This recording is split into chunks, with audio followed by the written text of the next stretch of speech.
തിരുമേനി കോറാളിയിലെ കാവേരികുളത്ത് ശിവഗിരി മഠം നിർമ്മിക്കുന്ന ശാരദാ മഠത്തിന്റെ 3D പോസ്റ്റർ പ്രകാശനം ശില്പി ഉണ്ണിക്കാനായി നിർവഹിച്ചു. തിരുമേനി SNDP സ്കൂൾ റിട്ടയേർഡ് പ്രധാന അധ്യാപിക VN ഉഷാകുമാരിയിൽ നിന്ന് ആദ്യ സംഭാവന സ്വീകരിച്ച് ശിവഗിരി മഠം സ്വാമി സുരേശ്വരാനന്ദ നിർമ്മാണ ഫണ്ട് സമാഹരണം ഉദ്ഘാടനം ചെയ്തു. കാവേരികുളം ക്ഷേത്രം vice president EB Arun, convener Sunil Peppathiyil, Prasad Shanthi, KA Santhosh, PS Saji എന്നിവരും ഭക്തജനങ്ങളും ചടങ്ങിൽ പങ്കെടുത്തു. മുഹൂർത്തത്തിൻ്റെ ആ ഒരു സാക്ഷാത്കാരത്തിലേക്ക് വേണ്ടിയാണ് നമ്മളെ ഒരു ചുവടുവെപ്പാണ് ഇവിടെ തുടങ്ങുന്നത്. 1912 വിദ്യ കൊണ്ട് പ്രബുദ്ധനാകുന്ന ഗുരു പറഞ്ഞതിൻ്റെ സാക്ഷാത്കാരമായിരുന്നു ശിവഗിരി മഠത്തിലെ ശാരദാക്ഷേത്രം. ആ ശാരദാക്ഷേത്രത്തിലൂടെയാണ് ഗുരുവിൻ്റെ ആ ഒരു പ്രബോധനത്തിൻ്റെ സാക്ഷാത്കാരം എന്നോണം കേരളത്തിൽ ഉടനീളം ഭൗതികമായിട്ടും ആധ്യാത്മികമായിട്ടും ഉണ്ടായിട്ടുള്ള സാമൂഹ്യപരമായിട്ടും സാംസ്കാരികപരമായിട്ടും അതേപോലെ ആധ്യാത്മികപരമായിട്ടും ഉണ്ടായിട്ടുള്ള മനുഷ്യരുടെ പുരോഗതി.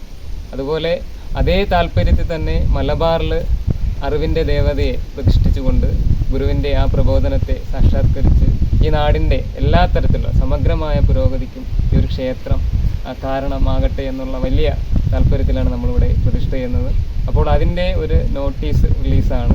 ഇതിൻ്റെ ഒരു ഫണ്ട് ശേഖരണം ഗുരു ശാരദയെ പ്രതിഷ്ഠിക്കുന്ന സമയത്ത് എല്ലാ ആകമാനം ഒരു ഭക്തരെയും നിന്ന് 1 രൂപ വെച്ച് സംഭാവന വാങ്ങിച്ച് എല്ലാവരുടെയും ഒരു ക്ഷേത്രമായിട്ട് മനുഷ്യർ ഒരുമിപ്പിക്കുന്ന ജാതി മത രാഷ്ട്രീയ ഭേദമില്ലാതെ എല്ലാ മനുഷ്യരും ഒരുമിക്കുന്ന കേന്ദ്രമായിട്ടാണ് ശിവഗിരിയിൽ ശാരദാ ക്ഷേത്രം നിർമ്മിച്ചിരിക്കുന്നത്. അതേപോലെ ഇവിടെയും ജാതിമത ഭേദമില്ലാതെ എല്ലാവരും ഒരുമിക്കുന്ന ഒരു ശാരദാ മഠം ഇവിടെ സ്ഥാപിക്കുകയാണ്. അതിൽ ലോകത്തുള്ള എല്ലാ വിശ്വാസികളും എല്ലാ ഗുരുദേവനോട് കടപ്പാടും സ്നേഹമുള്ള എല്ലാവരും ഈ ഒരു സത് ഉദ്യമത്തിന് എല്ലാവരുടെ ഭാഗത്തു നിന്നുള്ള എല്ലാ സഹായവും ഉണ്ടാവണമെന്ന് ഈ ഒരു ദിനത്തിൽ അഭ്യർത്ഥിക്കുകയാണ് എല്ലാവർക്കും.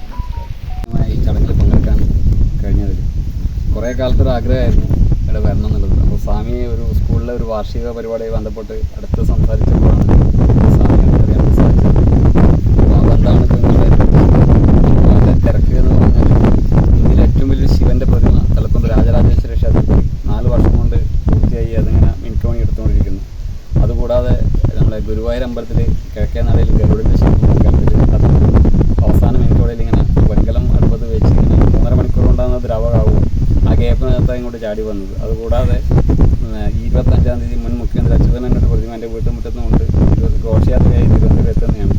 പിന്നെ ബാലകൃഷ്ണപിള്ള മുൻ മന്ത്രി, അദ്ദേഹത്തിൻ്റെ പ്രതിമ കാണാൻ 25-ാം തീയതി അദ്ദേഹത്തിൻ്റെ മകൻ മന്ത്രി വീട്ടിലേക്ക് വരുന്ന തിരക്ക് എല്ലാം കൊണ്ട് ഇന്ന് വല്ലാത്ത തിരക്കുള്ള സമയത്തും സ്വാമി ഇത് പറഞ്ഞപ്പോൾ പിന്നെ ഇവിടെ എത്താതിരിക്കാൻ പറ്റൂല. കാരണം ഇപ്പോൾ കൊല്ലത്ത് കേരളത്തിലെ ഏറ്റവും വലിയ ശ്രീനാരായണഗുരുവിൻ്റെ പ്രതിമ കൊല്ലം ശ്രീനാരായണഗുരു സമുച്ചയത്തിൽ പിന്നെ അത് വർക്ക് കളിമണ്ണിൽ നടന്നുകൊണ്ടിരിക്കുന്നു സാംസ്കാരിക വകുപ്പിന് വേണ്ടി.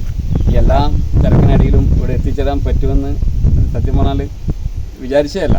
യാദൃശ്ചികമായിട്ട് ഇവിടെ എത്തിപ്പെട്ടു. അതിൽ വളരെയധികം സന്തോഷമുണ്ട്. ഈ മഹനീയ ചടങ്ങിൽ സാക്ഷിയാവാൻ കഴിഞ്ഞതിലും ഇതിൻ്റെ ഭാഗമാകാൻ കഴിഞ്ഞതിലും എല്ലാവരോടും നന്ദി അറിയിക്കുന്നു. ഇത് നല്ലൊരു വിജയമായി തീരട്ടെ എന്ന് മാത്രം ആശിച്ചുകൊണ്ട്